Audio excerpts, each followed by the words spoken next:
Story of the Narcissistic Tinder Swindler. When released at the beginning of February, Netflix documentary The Tinder Swindler became the streaming platform's newest must-see real crime narrative tackling the dangers and consequences of online dating. This cautionary tale awakens a compelling case study of a narcissistic personality and how people can become entangled in narcissistic relationships. This convicted con artist deceived several women into funding a lavish life he couldn't afford. His narcissistic personality traits include stages of love bombing, gaslighting, and manipulation of his victims. Who is the famous Tinder swindler? He hides under the name of Simon Leviev.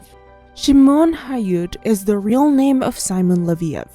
Born and raised in Israel, he was little more than a petty thief from a middle-class family. The con artist started hustling in the criminal world by stealing money, credit cards, and checks. He was arrested in Finland in 2015 at the age of 25 for scamming multiple ladies out of thousands of dollars. He served 2 years in Finnish prison after swindling 3 women, and upon his 2017 release, he went back to Israel. Before he could be arrested, he escaped again instead of improving himself and his life. He devised a detailed plan for who he would be and what he would do next. To continue with his cunning adventure to Love, he legally changed his name to Simon Leviev in 2017 to match the surname of Israeli diamond tycoon Lev Leviev, also known as the King of Diamonds. Simon Leviev claimed to be Lev Leviev's son and hence the Prince of Diamonds. Truth is, he had no relation to the Israeli diamond tycoon family whatsoever. How did he become a Tinder swindler?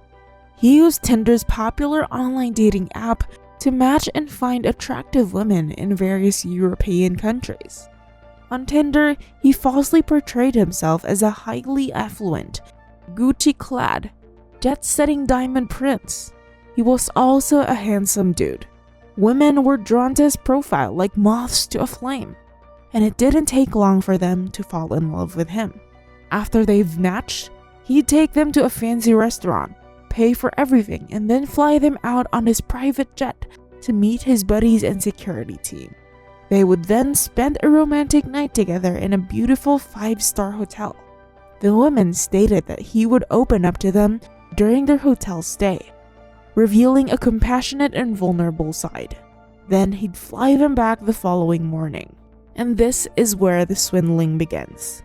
Simon's accusers claim that at one time, he confided in them that he was afraid of a mysterious gathering of his enemies approaching. He would eventually send a photo of his bleeding bodyguard, who was apparently hurt by these opponents, to add to the fear.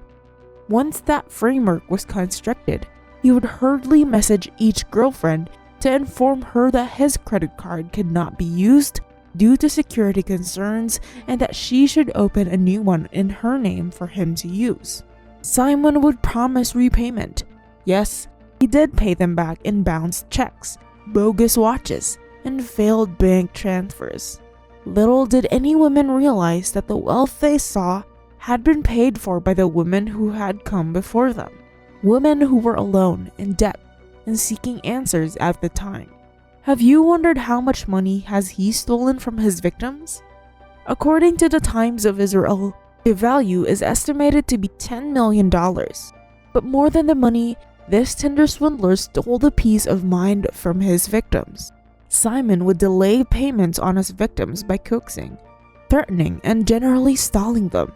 He developed a practice of sending progressively erratic WhatsApp voice messages to women, including sending one to the filmmakers when he found out about the Tinder swindler's existence. How did he get caught? When Eileen Coleman, one of Simon's long-term girlfriends, saw the VG piece, she turned the tables on him. Simon had to take a vacation from jet setting and lay low after the story went viral. He pleaded for assistance from Coleman, the only lady who appeared to trust him, but she was well ahead of him.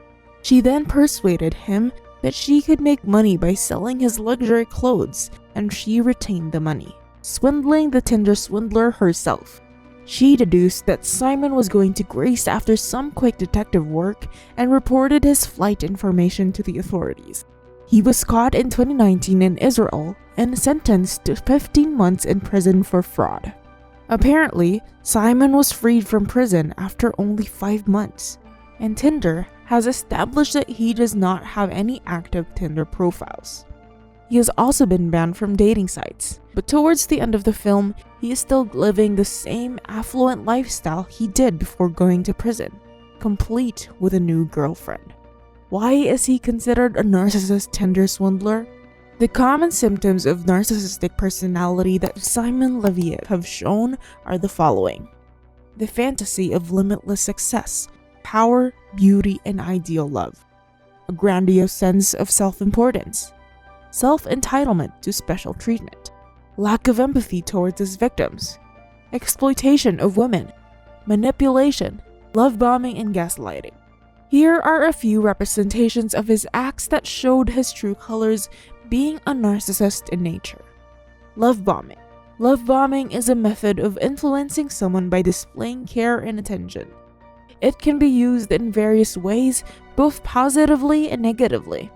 Love bombing has been highlighted as a probable aspect of a cycle of abuse by psychologists who warned against it. Simon Leviev used a love bombing technique to gain women's affection and trust, saying he'd fly for an hour to meet one of them for coffee. This extravagant gesture that characterizes as typical of a grandiose narcissist. Many people are socialized to see as romantic rather than impulsive and irresponsible. Simon Leviev would lavish attention, care, and roses on the women once they were back in their own homes. This was the beginning of his deception, which included showing them a pleasant, glamorous life he could provide.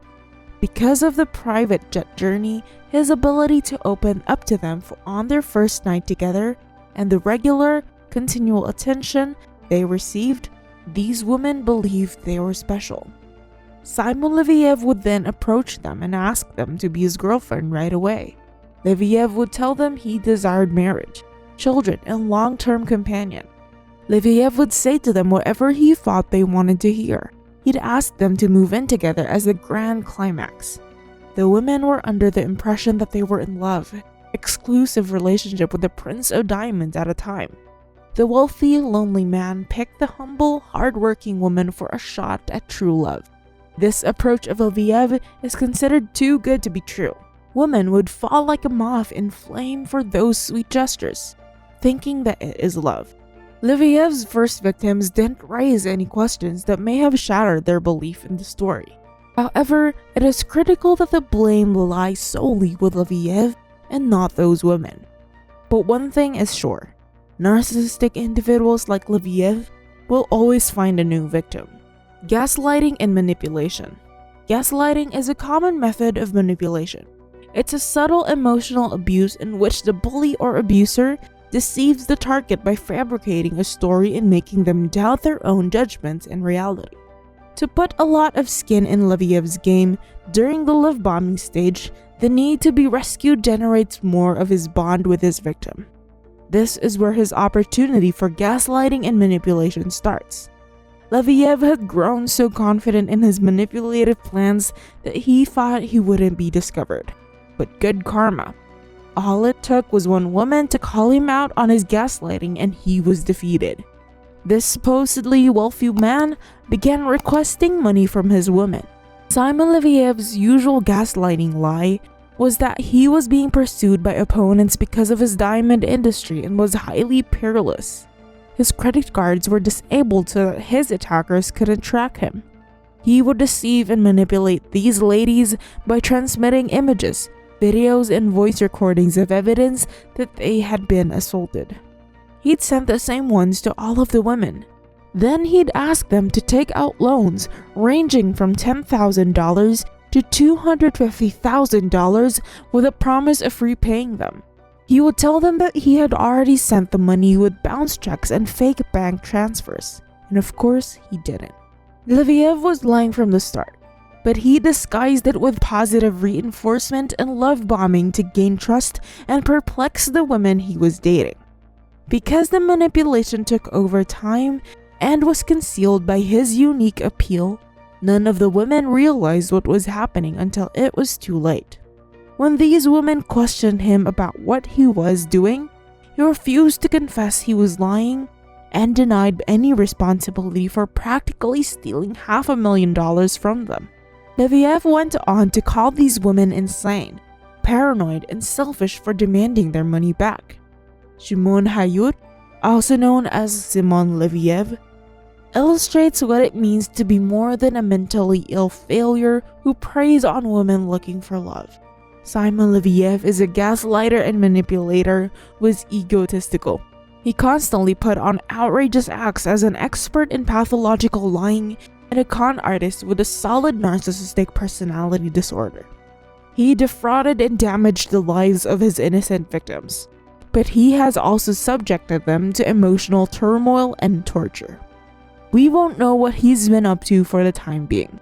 However, the incident of the narcissistic Tinder con artist revealed a lot about what true narcissists are. Are you enjoying this video? Like this video and subscribe to this channel for more. Watch this next video over here.